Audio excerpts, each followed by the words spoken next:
Assalamualaikum warahmatullahi wabarakatuh. Perkenalkan, nama saya Elisa Kotrunada dengan NIM 2019 020850. Prodi Manajemen Universitas Nahdlatul Ulama Purwokerto. Di sini saya akan mempresentasikan atau menyampaikan materi tentang kebijakan produk global, pemasaran produk dan jasa, mata kuliah pemasaran internasional dalam rangka ujian tengah semester genap yang diampu oleh dosen Ibu Titi Haryanti SE MSI. Selanjutnya ke sub pokok pembahasan. Yang pertama ada strategi merek global, yang kedua mengelola produk multinasional, yang ketiga produk piracy atau pembajakan merek, dan yang keempat country of origin stereotip atau stereotip negara asal, dan yang terakhir ada pemasaran jasa global. Selanjutnya ke materi yang pertama ada strategi merek global. Globalisasi merupakan sebuah tantangan baru bagi perusahaan dalam penerapan strategi pemasaran. Karena dengan adanya globalisasi, perusahaan dituntut untuk bersaing dengan perusahaan-perusahaan kelas dunia yang memiliki modal besar dan produk yang lebih berkualitas. Merek global adalah merek-merek yang memiliki nama sama dan strategi pemasaran terkoordinasi yang sama di banyak negara. Selanjutnya di sini ada 5 cara paling dasar untuk mulai membangun sebuah merek secara global. Yang pertama, memahami perilaku pelanggan. Yang kedua, posisikan diri Anda dengan benar. Yang ketiga, tahu bagaimana merek Anda diterjemahkan. Yang keempat, berpikir luas. Dan yang kelima, cari mitra yang baik. Selanjutnya ke materi yang kedua itu mengelola produk multinasional. Kegiatan pemasaran dalam mengelola produk-produk perusahaan dibagi menjadi 3 kelompok. Yang pertama, mengelola lini produk perusahaan. Yang kedua, mengembangkan dan meluncurkan produk baru. Yang ketiga, mengelola merek secara strategis. Selanjutnya, merek lokal adalah merek yang telah berhasil di sebuah pasar nasional. Sedangkan merek internasional adalah merek yang ditawarkan di beberapa pasar host country di sebuah wilayah tertentu.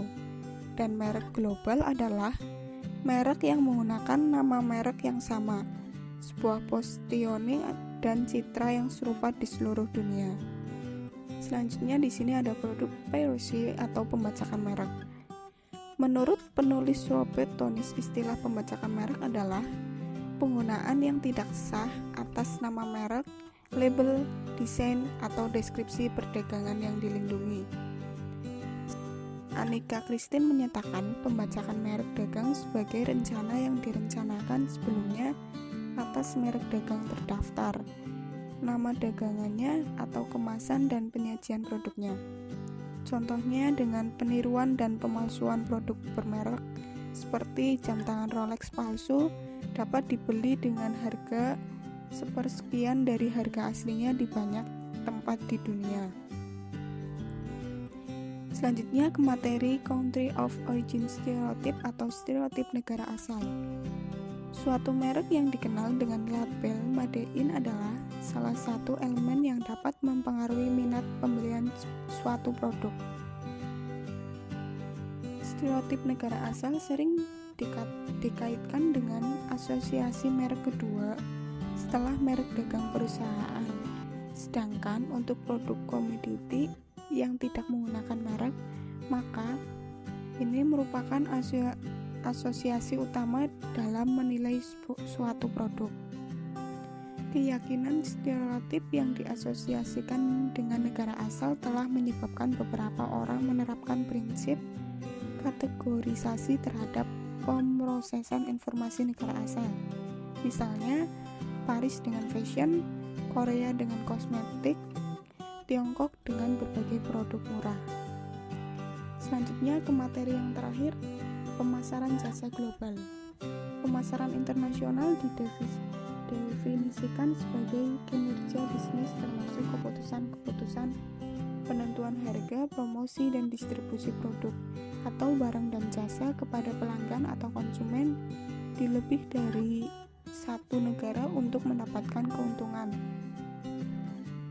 Sektor jasa memberikan kontribusi terbesar bagi produk domestik bruto atau PDB di negara-negara maju dan merupakan sumber lapangan kerja utama baik di negara maju maupun negara berkembang.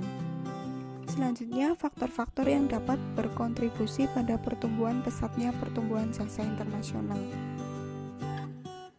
Yang pertama, semakin terbukanya negara-negara yang semula bercirikan perekonomian yang tertutup. Yang kedua, semakin berkembang permintaan jasa seiring dengan pertumbuhan ekonomi. Yang ketiga, kemajuan teknologi komunikasi dan informasi. Yang keempat, semakin menguatnya perlindungan terhadap hak cipta dan karya intelektual. Dan yang kelima, terbentuknya blok-blok ekonomi regional. Selanjutnya di sini juga ada contoh sektor jasa internasional. Yang pertama, perangkat lunak komputer, yang kedua konstruksi, yang ketiga konsultasi, yang keempat distribusi, yang kelima waralaba, yang keenam pendidikan, yang ketujuh hiburan, yang kedelapan jasa kesehatan, asuransi, yang kesembilan jasa hukum, dan masih banyak lagi. Demikian dari presentasi saya atau penyampaian materi dari saya. Apabila ada kesalahan atau tutur kata yang masih kurang, saya mohon maaf. Terima kasih. Wassalamualaikum warahmatullahi wabarakatuh.